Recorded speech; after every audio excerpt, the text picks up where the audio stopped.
সবই তো আগের মতোই হচ্ছে। তাহলে নতুন কি আসলো এই অভ্যুত্থানের পরে? অভ্যুত্থানের যে আকাঙ্ক্ষা, অভ্যুত্থানের যে আসলে প্রতিশ্রুতিগুলা ছিল সেটা থেকে দূরে সরে গেছে। অধিকারের প্রশ্নগুলো এখানে অ্যাড্রেস হওয়ার কথা, এগুলো তো কিছুই হয় নাই।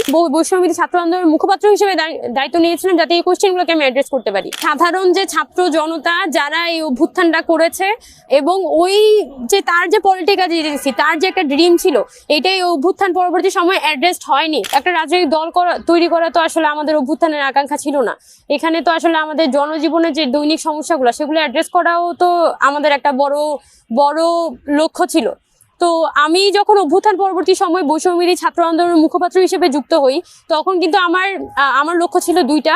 একটা হচ্ছে অভ্যুত্থানের যে আকাঙ্ক্ষাগুলো ছিল, আমাদের ছাত্র সংসদ নির্বাচনগুলো সকল বিশ্ববিদ্যালয়ে অ্যারেঞ্জ করা, আমাদের ছাত্র রাজনীতির একটা সুরাহা করা, আমাদের আওয়ামী লীগের বিচারের প্রশ্নগুলো তোলা, আমাদের অভ্যুত্থানে যারা শহীদ আহত আছে তাদের এখানে পুনর্বাসনের ব্যবস্থা করা, আমাদের যে বর্তমান স্বাস্থ্য ব্যবস্থা আছে এটা যে একটা ভয়াবহ ভঙ্গুর অবস্থা, এই স্বাস্থ্য ব্যবস্থা নিয়ে কাজ করা, শিক্ষা ব্যবস্থা নিয়ে কাজ করা। আমি কিন্তু ওই ধরনের একটা ড্রিম নিয়ে কিন্তু এই অভ্যুত্থানের পরবর্তী সময়ে বৈষম্যবিরোধী ছাত্র আন্দোলনের মুখপাত্রের দায়িত্বটা নিয়েছিলাম। এটা হচ্ছে এক নম্বর। আরেকটা দ্বিতীয় বিষয় ছিল যে অভ্যুত্থান পরবর্তী সময়ে নারীরা যে অ্যাজ এ হোল সাইডলাইন হয়ে গেছে। আমার মনে হচ্ছে যে এখানে যে আমার সামনে এসে কথা বলাটা জরুরি এবং আমার সামনে এসে ওইটা অ্যাড্রেস করাটা যে না, নারীরা আছে এবং কেন আসলে নারীরা সাইডলাইন হয়ে গেছে, এগুলো একদম পয়েন্ট টু পয়েন্ট ধরে আমি যদি মুখপাত্র হয়ে কথা বলি তাহলে এটা বেশি গুরুত্বটা পাবে। এই জায়গা থেকে কিন্তু আমি এখানে এসে আমার পজিশনগুলো এবং অ্যাজ এ নারীদের কমিউনিটি আকারে আমি পজিশনগুলো এখানে তুলে ধরার চেষ্টা করেছি।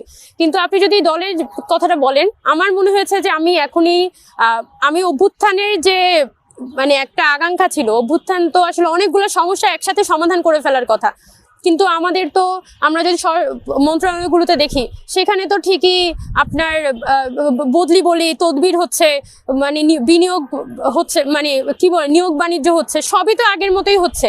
তাহলে নতুন কি আসলো এই অভ্যুত্থানের পরে? এই জিনিসটা তো একটা প্রপার অ্যান্সার আসলে আমি মনে করি যে জনগণ হিসেবে আমার পাওয়ার হক আছে, কারণ আমি অভ্যুত্থানে ছিলাম।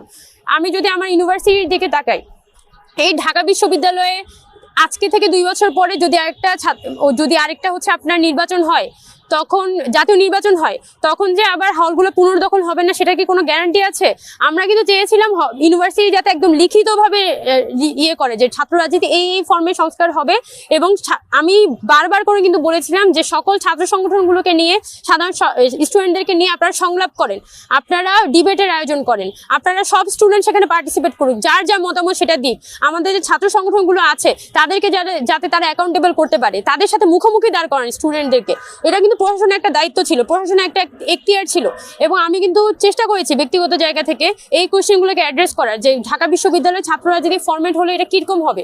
ঢাকা বিশ্ববিদ্যালয়ে বা আমাদের ওভারঅল সকল বিশ্ববিদ্যালয়ে কিন্তু ছাত্র সংসদ নির্বাচন একটা ক্যালেন্ডারের মধ্যে চলে আসার কথা।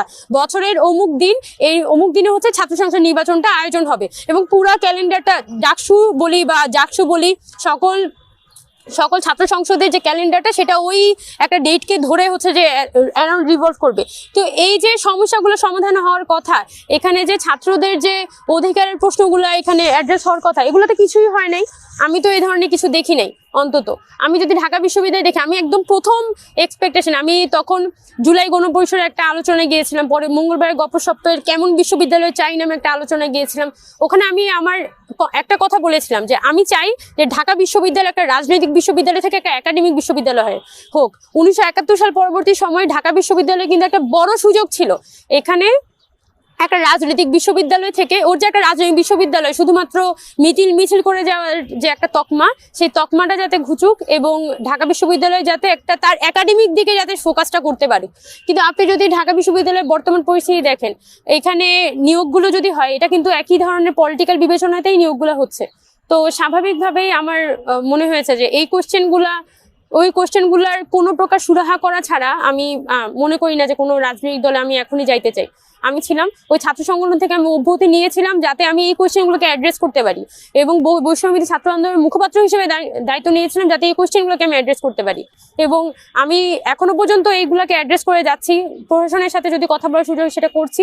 আমি দেখছি যে অভ্যুত্থানের একটা বড় অংশই তারা মানে ওই যে অভ্যুত্থানের যে আকাঙ্ক্ষা, অভ্যুত্থানের যে আসলে প্রতিশ্রুতিগুলা ছিল সেটা থেকে দূরে সরে গেছে। আমি সাধারণ যে ছাত্র জনতা যারা এই অভ্যুত্থানটা করেছে এবং ওই যে তার যে পলিটিক্যাল এজেন্সি, তার যে একটা ড্রিম ছিল, এটাই অভ্যুত্থান পরবর্তী সময় অ্যাড্রেসড হয়নি এবং এটা এই তাদের ড্রিমগুলোকে অ্যাড্রেস করে বিভিন্ন মানুষ তাদের পকেটভুক্ত করেছে অভ্যুত্থানটাকে। আমার কাছে বিষয়টা এমন মনে হয়েছে।